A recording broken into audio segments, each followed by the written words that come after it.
how you can make money buying some of the coolest stuff on the planet. Have you seen Logan Paul's $5.3 million Pokemon card collection? Or what about this 17-year-old with over $1 million in sneakers? Or how about this 13-year-old that's got over $10,000 of sports cards already? This is the world of alternative assets. OLX, more than stocks, more than gold, more than real estate, has really outperformed. Is this the next big investment boom? Ah! We have a Michael Jordan rookie card. Holy shit! In today's episode, we find out. So you may be wondering, how did this alternative asset class investment get so popular? Well, I think social media has a lot to do with it. But when you get someone like Logan Paul walking into a boxing match with a $500,000 Charizard around his neck, or you get famous celebrities showing their $1 million shoe collection, it starts to create virality. Today we're covering Masterworks, one of the biggest sites just like eBay, where you can do micro investments into some of the most famous paintings in the world. We're going to talk about Pokemon cards, sports cards, $20,000 sneakers, and even $200,000 watches. And I'm so excited to show you how you can make money buying some of the coolest stuff on the planet. So whether you have $20 right now or you have $200,000, you can start to invest in alternative asset classes. This is unlike most other investment strategies. Most strategies like real estate or the stock market, it takes a lot of experience. It takes some down payments. However, with alternative asset classes and easy to use websites like Masterworks, where you can just go on and make a micro investment into a $100,000 painting, the internet and social media has made it so easy, which is why this is blowing up. And I have no affiliation with them, but I have used them myself. And what I love about their site is it shows what's trending, and it shows the upward trajectory of different asset classes, such as paintings, and it even shows you the track record of the artists that you may want to invest in, like Banksy, who's had 32% growth over the last year. And you compare this to the S&P 500, which has around 8 to 10% growth a year, well, those results don't lie. That's a 300% higher return. Today, the color paint you see is all green. Masterworks.io was able to flip that painting for a 32% return on investment, doubling the S&P in the same time period. So how does the website work? Well, it's a few simple steps, as you can see on the screen right now. Imagine this as co-investing with hundreds of your friends or hundreds of people around the internet that are all chipping in to buy a $2 million piece of artwork and then selling it to, say, a billionaire or a celebrity. Well, you would be one of those thousands of people that are chipping in to buy that painting. And this is an investment advice. So before you invest in anything, do your due diligence and financial diligence first. Next up is StockX, another popular website that people use to get their latest swag or item drops. Most people see this as a place just to buy their favorite sneaker. However, it's a great way that you can start buying and selling. It has millions of users these days, and it's doing over $2 billion in annual revenue. It's trending up every single year, which again represents the growth of this alternative asset community. Not only do I use StockX to buy half the swag you probably see me in, but I'm also looking at potential deals. I'm looking at what is trending right now, what is hip with the kids, what is hot on social media, and I'm looking at the growth projections. And can I buy some pretty cool statues for $2,000, $3,000 and sell them for 10 or 20 down the line? Next up is card collection, one of my personal favorites. This has become crazy popular in the last few years, as you've probably noticed. And it's not just Pokemon cards. This is pretty much every sports card out there. Gary Vee is a big sports card collector, if you followed him. In 2018, when I started first making sports card content, it was not only did I say, I think this could be like sneakers, and I think that ended up being very real. I really nailed that. I think I get a lot of credit for that. And of course, many celebrities are also getting involved. So why are we all jumping in on Pokemon cards? Is it just simply the nostalgia of 20 years ago growing up in that era? Or is it because they're actually a great alternative asset? Well, it's a bit of both, right? In the last few years, Pokemon cards went crazy. The valuation of some of the top cards jumped by 2, 3, 4, 5, and even 10x. Many of the celebrities jumped on, which then creates that viral cascading effect I talk about in many videos. Now you may be wondering, do you have $1 million of Pokemon cards in a box somewhere? Well, probably not. There were 52 billion cards created in the last few years. However, only a certain few actually sell for a lot. Now back then there weren't that many of the original collection published, so it's very hard to find those cards, and even if you do find them, they have to be in immaculate condition. Here is an example, a PSA 10 versus a PSA 6. You see that price difference. Now if Pokemon's not your thing, let's move on to sports cards. So overall, the sports card trading market is valued at around $7 billion, and many projections show it getting up to about $20 billion by 2030. So how do you get into sports card or Pokemon card trading? Well, the simple way is you go out and learn first. You want to find things that are very specific, because if there's thousands of them, they probably won't go up in value. You also want to look for cards that aren't in production anymore, because if they're years old or out of production, there's a chance that they're going to just keep going up in value. If you can't physically get any more of it, then the value is going to continue to go up as long as it stays trending. There's plenty of websites you can use to look at the values of your favorite cards.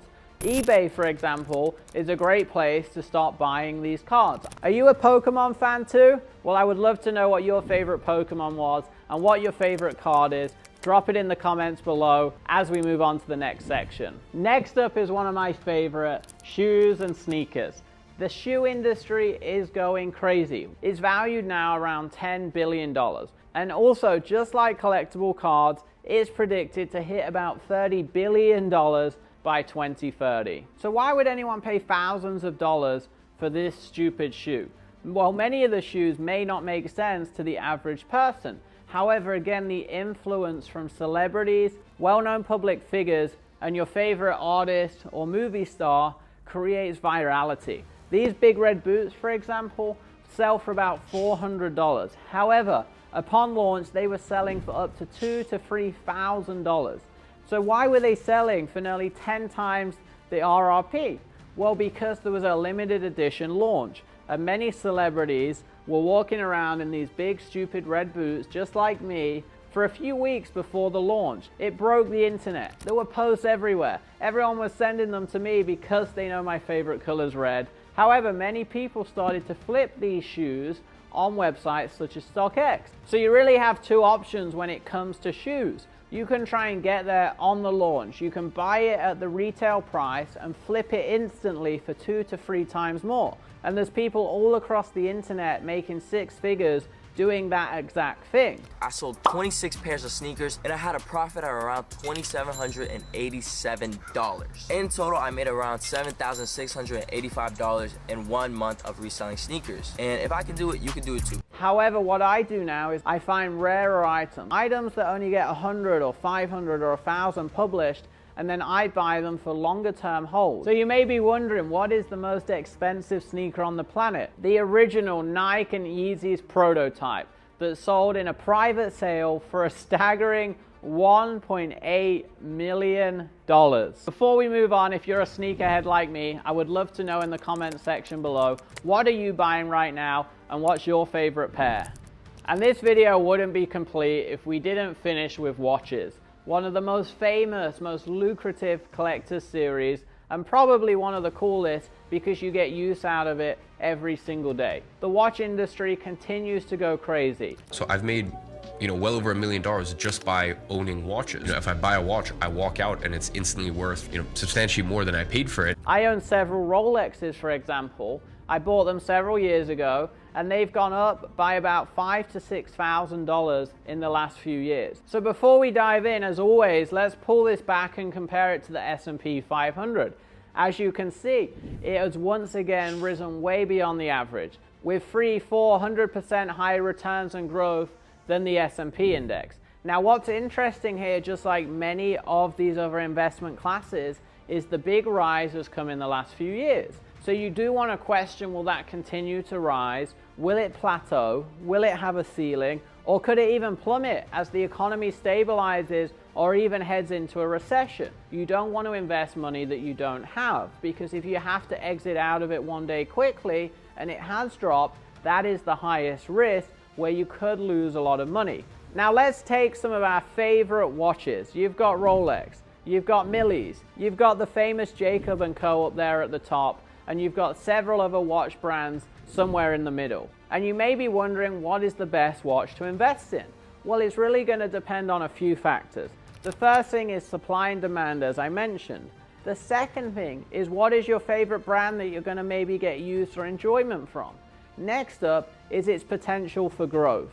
Is this a limited edition watch? How many are being produced? Because that is going to dictate supply and demand. Let me take you through a few of the watches that I'm watching closely. First up is the classic Rolex Pepsi. Known as the Rolex GMT Master 2, the Pepsi watch is going up year on year. I like this watch because it's not hard to get into, it's not super expensive, and it's continuing to grow. This is similar to the Rolex Hawk, which is the classic green watch that is also increasing in value over the last few years. Another one I like is the Patek Philippe Nautilus. This was discontinued in 2021. As they're not creating this watch anymore, it has the potential to continually grow. If you enjoyed this video and you love some of these trending alternate investment strategies, what are the next steps? Well, before I go into that, please do me one favor, hit a like, hit a subscribe, and share this with some of your entrepreneurial friends. I know they'll love you for doing so, and I'll love you in return for all the energy and effort me and my team put in to making these videos great. So how do you invest in alternative assets? How do you start? Well, we've talked about starting to learn the industry, looking at all the different investment asset classes, and there's hundreds out there. We only covered a few of the key ones today. After that, I suggest you start small, get your feet wet, date before you marry. That's how I started many years ago, and then I started to learn what to look for. And now more than ever, there's so many great comparison websites. If you're looking at buying a new Rolex, or your favorite pair of sneakers, use the internet to find the average trending prices. After that, like I said, I love to personally look for more limited edition runs. And in general, when it comes to investing, anything limited edition is a little safer, I believe. If you look at real estate, houses on the ocean often go for more and increase considerably more over time because there's limited space on the ocean with a beach front. And the same exists for watches, cards, collectible items in general will generally go up over time more if there's only ever 50 of them made. And finally, like most smart people will tell you, don't invest money you don't have. Don't do this and sacrifice the basics. If you run a business, put your money there first. If you've got debt, obviously pay that off first. And don't think this is a get-rich-quick scheme. If you enjoyed it, please comment below. Tell me what your favorite asset class is, what your favorite watch is, and I will see you very soon on the next video to learn more about entrepreneurship, money, and success. Take care.